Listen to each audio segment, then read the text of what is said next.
Our credit rating has gone down and the Biden administration is already telling you why. It's because of Trump and January 6th. What? Wait, are they okay? Let's go over what's happening right now, shall we? For the first time in more than a decade, the nation's long-term credit rating has been lowered.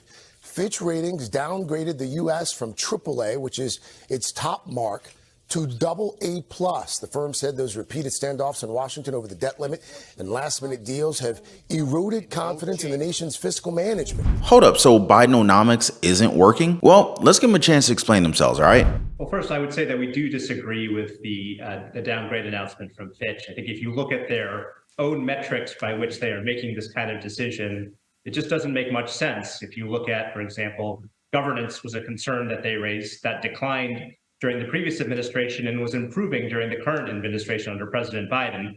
It's confusing, therefore, that they would use that as a reason for a downgrade at this time. Similarly, over the past several months, we've gotten day after day of very positive economic data. You have multiple banks, you have Bank of America, you have Morgan Stanley announcing that any recession concerns that they had in the short term, they're reversing that and no longer feel like that's a real risk.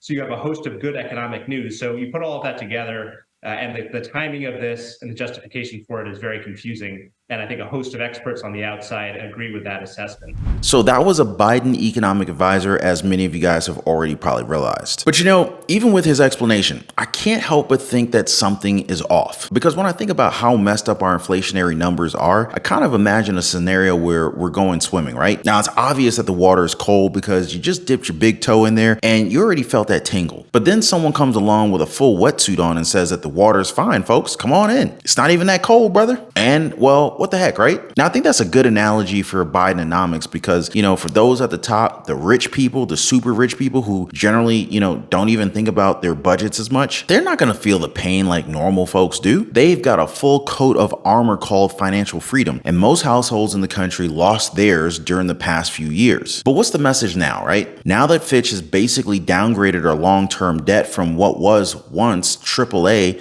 to now AA+, the Biden administration just basically says, hey, it wasn't me. It was a guy before me who created the problem. Blame him. And like, you know, is that even a good argument? I just want to ask you guys, like, do you think that this is logical? Now, I could probably imagine Trump saying, you know, like, what the heck are you guys talking about? I'm not even the president anymore. By the way, for the best way to invest in gold or silver, check out the links in the description down below. But let's go and talk about this downgrade, guys, right? And then I'm going to try to explain in layman terms here what the heck is really going on. So debt has credit ratings, all right? And as our government issues long-term debt like treasuries and whatnot, investors, they see these ratings so that they can decide for themselves if it's worth the risk or if it's debt that they need to avoid. The United States government was rated AAA before, which means that it's a very safe investment. It's pretty much as safe as it can be. And sure, it's a step down to AA+, but you know, we've had like a perfect record until now. Investors were assured that they would get their investment back and then some because this is the United States of freaking America, right? But yeah, things are changing. Treasury Secretary Janet Yellen responding to Fitch's downgrade of the U.S.'s credit rating, saying, quote,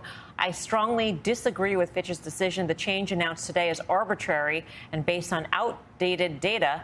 Fitch's quantitative ratings model declined markedly between 2018 and 2020, and yet Fitch is announcing its change now, despite the progress that we see in many of the indicators that Fitch relies on for its decision. Many of these measures, including those related to governance, have shown improvement over the course of this administration, with the passage of bipartisan legislation to address the debt limit, invest in infrastructure, and make other investments in America's competitiveness. Again, this is the statement from Janet Yellen, Treasury Secretary, on the heels of that downgrade. Karen, you brought up an interesting point in terms of how this could help Jerome Powell. Yes. You know, every time he goes on the street, they're always sort of yelling at him over this and that. And he keeps trying to say, well, OK, it's not just monetary policy. Look at fiscal policy. And I think Janet Yellen doesn't seem to directly address what they said, which is entitlements. Right. No progress on that.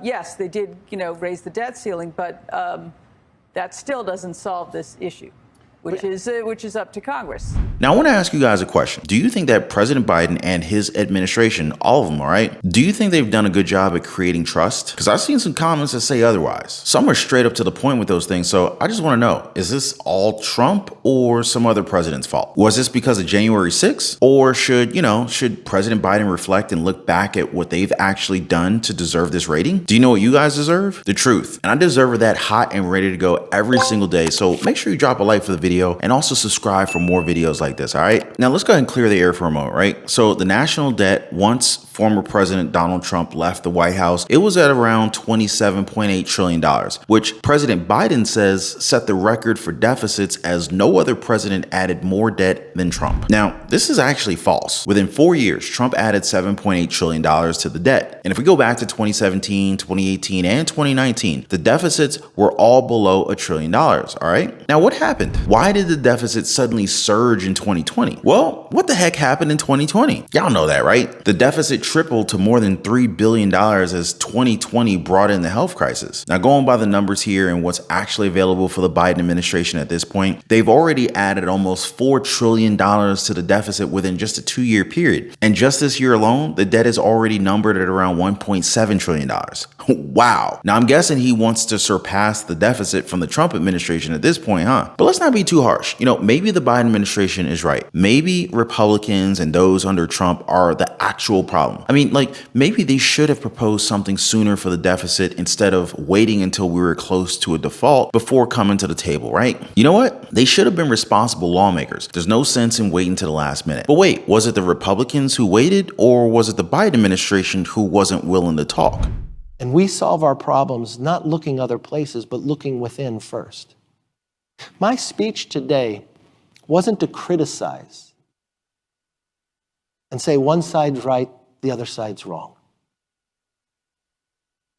It was to tell the rest of this country that we're about to hit a debt ceiling.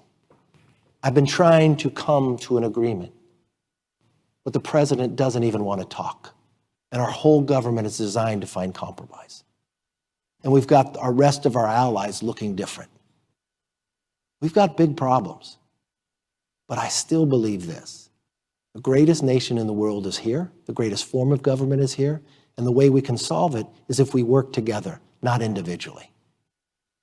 That's our solution.